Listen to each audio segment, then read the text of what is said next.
As I have said previously, the emperor wanted work to be a distraction and not a burden for these gentlemen.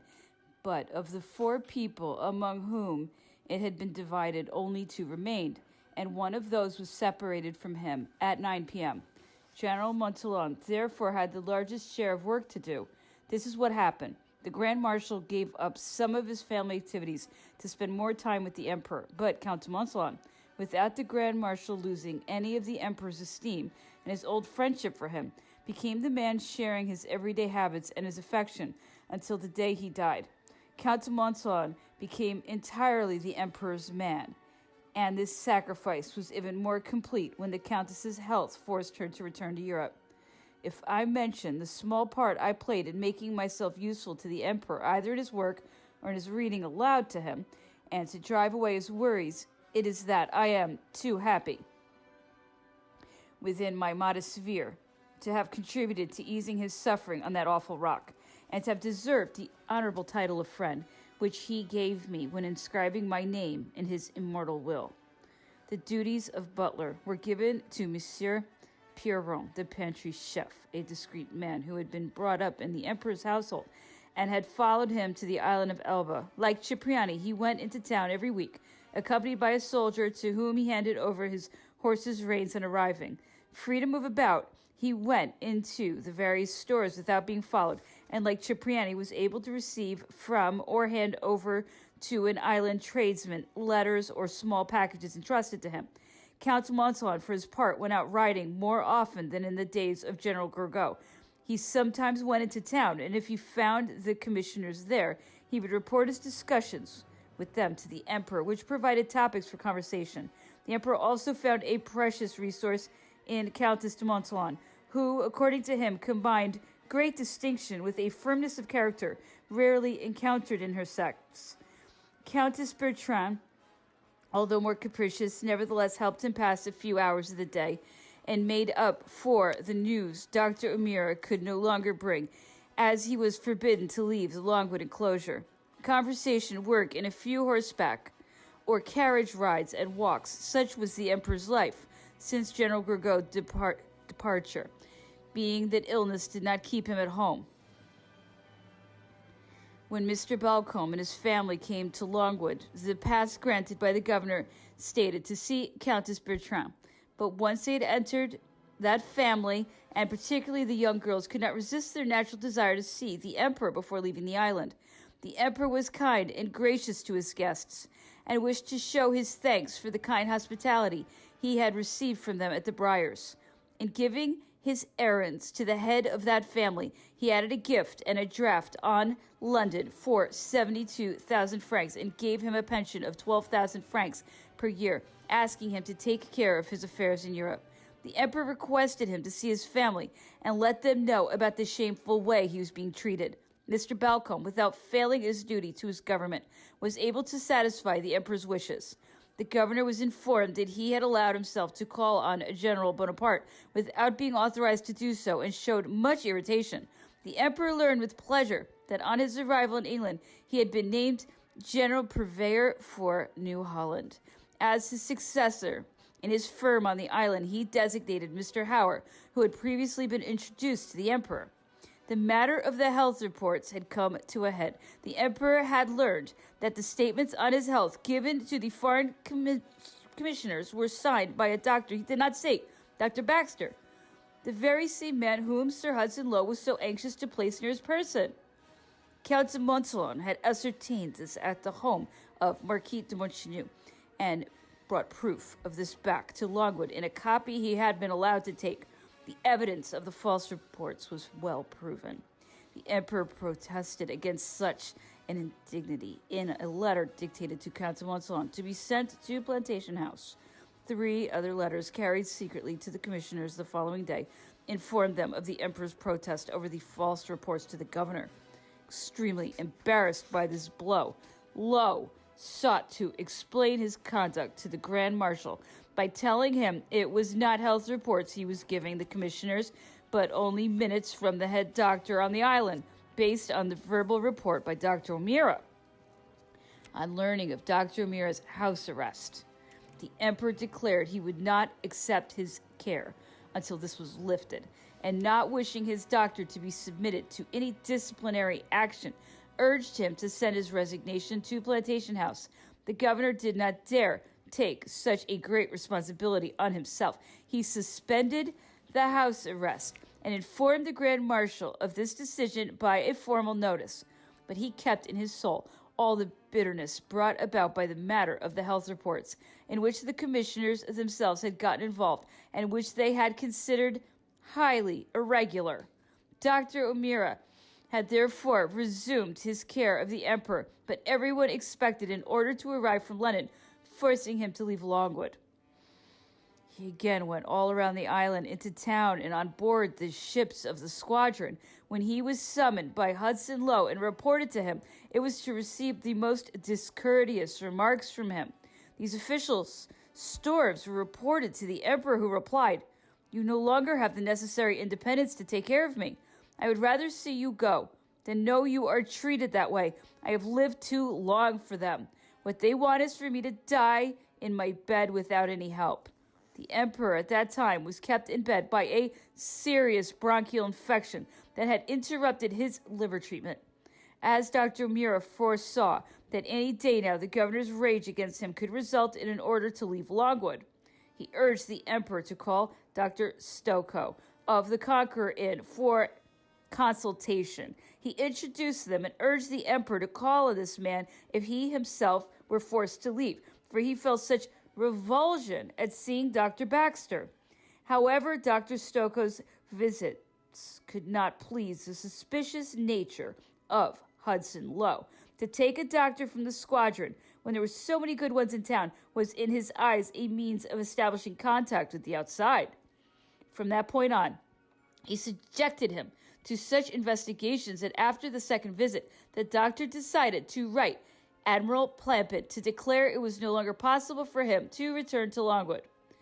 When the arrival of a ship brought several copies of the emperor's comments on Lord Bathurst's speech and a few issues of the Edinburgh Review, mentioning Sir Hudson Lowe's conduct toward him, these were purchased at once by Sir Thomas Reed, so they would not reach Longwood.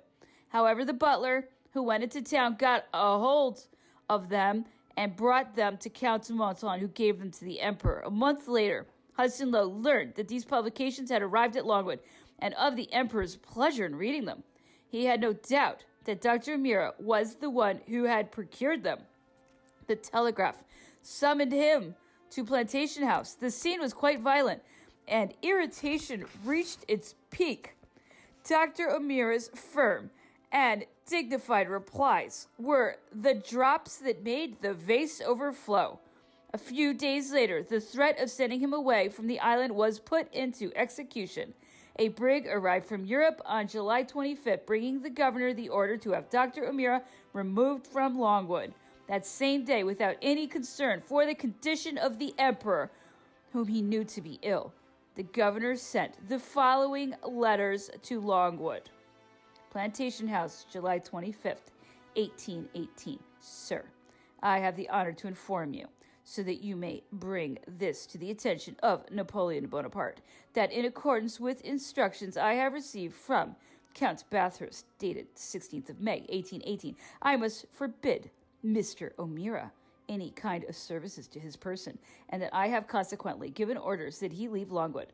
On the same occasion, Rear Admiral Plampett has received from the Lord Commissioners of the Admiralty instructions concerning him and relative to his departure from the island.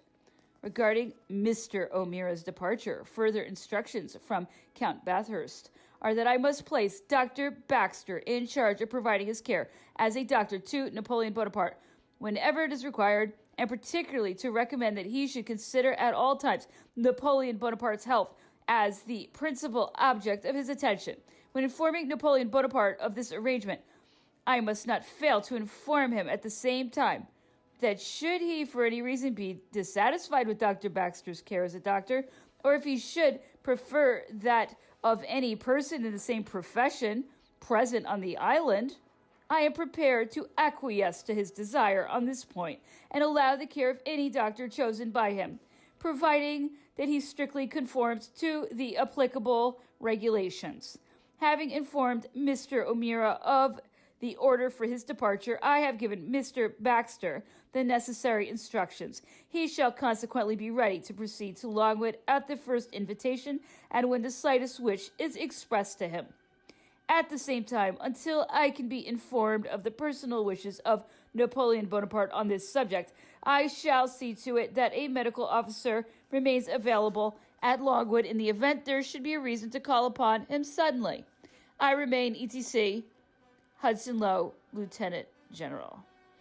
Sir, Lieutenant General Sir Hudson Lowe has asked me to inform you that following instructions received from Count Bathurst, dated May 16, 1818, he has been directed to remove you from the post that you occupy attending to General Bonaparte, and to forbid you any further communication with the inhabitants of Longwood.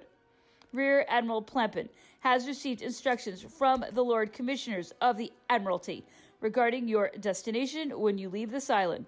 You shall consequently, immediately on receiving this letter, leave Longwood without having any other communication with the people residing there. I remain, etc., Edward Winward, Lieutenant Colonel Secretary. Dr. O'Meara, without taking any account of the fact he had been forbidden to do so, rushed to see the Emperor, informed him of the content of the letter he had just received. The Emperor did not seem at all surprised by it, and told him he had been expecting this new outrage at any time.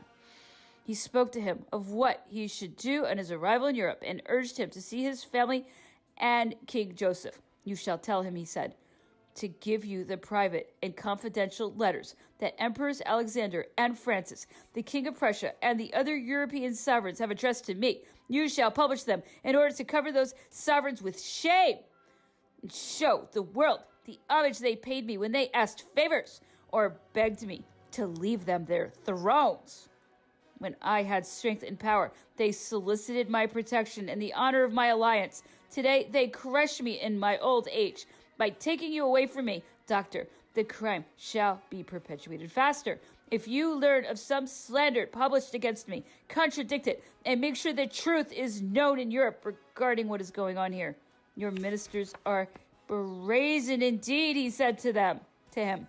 When the Pope was my prisoner, I would rather have had my arm cut off than sign an order to touch his doctor. Dr. O'Meara took with him evidence of munificence equal to the Emperor's trust in him, which his conduct deserved. A small bronze statue of the Emperor cast during the 100 Days, and which I had brought, was on the mantelpiece. The Emperor noted that he was looking at it with interest. He took it and gave it to him, as well as a note written in his hand. If he sees my good Louise, I beg her to let him kiss her hand. The Emperor shook his hand, embraced him, and said goodbye to him, adding, be happy. As he was leaving, he called him back in and said to him, tell Lady Holland how grateful I am for all her kindness.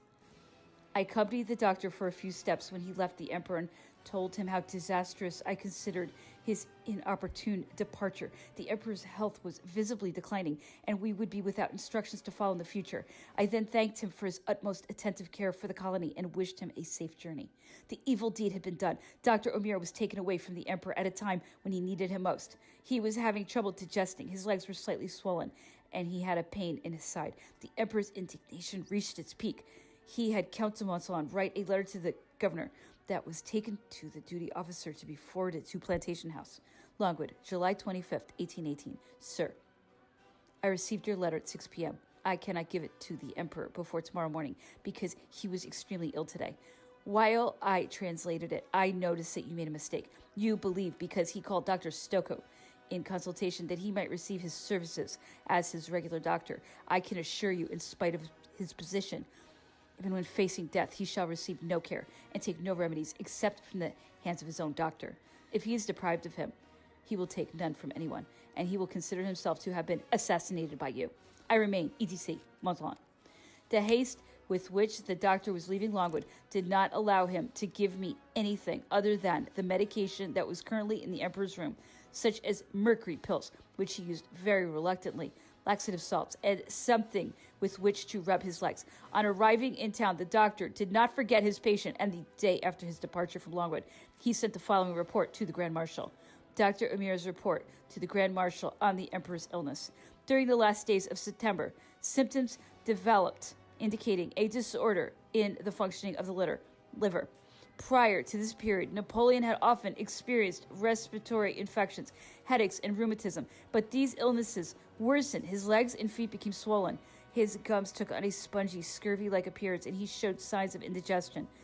October 1st, 1817, sharp pains, warmth, a sensation of heaviness in the right abdominal region. These symptoms were accompanied by dyspepsia and constipation. Since this time, the illness has not left him.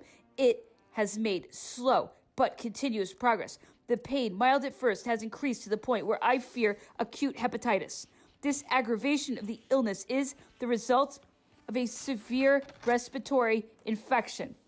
3 molars were infected. Because of this, I believe they were in part causing the inflammation of the jaw, muscles, and tissues. In addition, I believe they had caused the respiratory infections. I pulled them at suitable intervals, and the attacks have since been less frequent. To combat the scurvy-like appearance of the gums, I advised vegetables and citrus. I was successful. It disappeared, recurred, and then was again cleared up by the same means. Purgatives and massage restored the legs to good health. They were again afflicted after some time, but much less severely. Laxatives, hot baths, and profuse perspiration have often lessened the pain in the abdominal area, but have never completely dispelled it. It worsened appreciably during the course of April and May, became fitful, and caused first constipation, then diarrhea, followed by copious voiding of the bile and mucus. At the same time, the stomach pain and flatulence were being experienced. Disappearance of appetite, sensation of sluggishness, anxiety, pale face, yellowing of the whites of the eyes, strong dark urine, mental exhaustion, and headaches. The illness was not felt on the left side. The patient experienced sensations of heat in the lower right side of the abdomen, nausea from time to time, vomiting of acrid and viscous bile, which worsened with the pains. Almost total sleeplessness, discomfort, weakness. The ailment in the legs returned, but less seriously than at first. Headaches, anxiety, pressure in the stomach area, high fever at nightfall, burning skin, thirst, heart pain, rapid pulse, calming, sweating towards daybreak. All are constant symptoms of the patient. The abundant sweating dissipates the fever. There is perceptible swelling on the right side of the abdomen that can be felt with external pressure. Tongue almost constantly coated. The pulse, which prior to the illness was 54 to 60 beats per minute, now is elevated to 98. Pain over the shoulder blade. To stimulate the stomach and liver and encourage secretion of bile, I administered 2 purgatives. Relief, but of short duration. During the early days of June, the results were weak and short-lived. I suggested mercury, but the patient showed extreme loathing for it. He refused this medication in no matter what form it was disguised. I also advised horseback riding, massaging the abdominal area each day with a brush, wearing flannel, taking hot baths, some medications, diversions, following a diet, not going out in the bad weather, or exposing himself to extremes of weather. He neglected the 2 most important elements of exercise and diversions. Finally, on June 11th, we overcame his repugnance, and I was able to administer mercury to him. He took mercury pills and continued this treatment until the 16th. I gave them to him night and morning, and from time to time other purgatives to clear up the constipation. After 6 days, I changed the prescription and substituted calomel, but it caused stomach pain, vomiting, diarrhea, and general anxiety. I ceased to employ it. I gave it again on the 19th, and it caused the same disorders. I returned to the first mercury preparation, which I gave him 3 times a day, and interrupted this treatment on the 27th. The apartments are extremely humid. Napoleon had contracted a violent respiratory infection, had a high fever and extreme irritation. This medicine was administered again on July 2nd and continued until the 9th, but without success. The salivary glands were still in the same condition. Insomnia and irritation increased, and dizzy spells became frequent. 2 years of inactivity, a murderous climate, rooms poorly ventilated, extreme ill treatment, isolation, abandonment, everything that crushes the spirit acted in concert. Is it surprising that it is a liver dysfunction? If anything is astonishing, it's that the illness has not progressed more rapidly. This is only due to the power of the patient's spirit and the strength of a constitution that has never been weakened through debauchery, etc. The night following Dr. Amira's departure had been a very bad one for the emperor. He complained of a feverish agitation that eased towards morning and allowed him to get some sleep. During the day, the Grand Marshal brought him Dr. Amira's report. He had it read to him before getting into his bath, and he took with him Count Bertrand, with whom he continued talking all the time he remained in it. The report had been left on the desk. I read it in its entirety and was frightened at what it revealed of disturbances in the emperor's health and the consequences that could result. I found therein many instructions that, although ordered, had not always been followed, although a promise had been made to the doctor, particularly for the internal ones. This rebellion against medicine could well be the cause of the emperor's suffering. And what relief could be brought today, now that he was without a doctor? I was absorbed by sad thoughts brought on by reading that report when the Grand Marshal, who had just left the emperor, informed me he wanted to get out of his bath.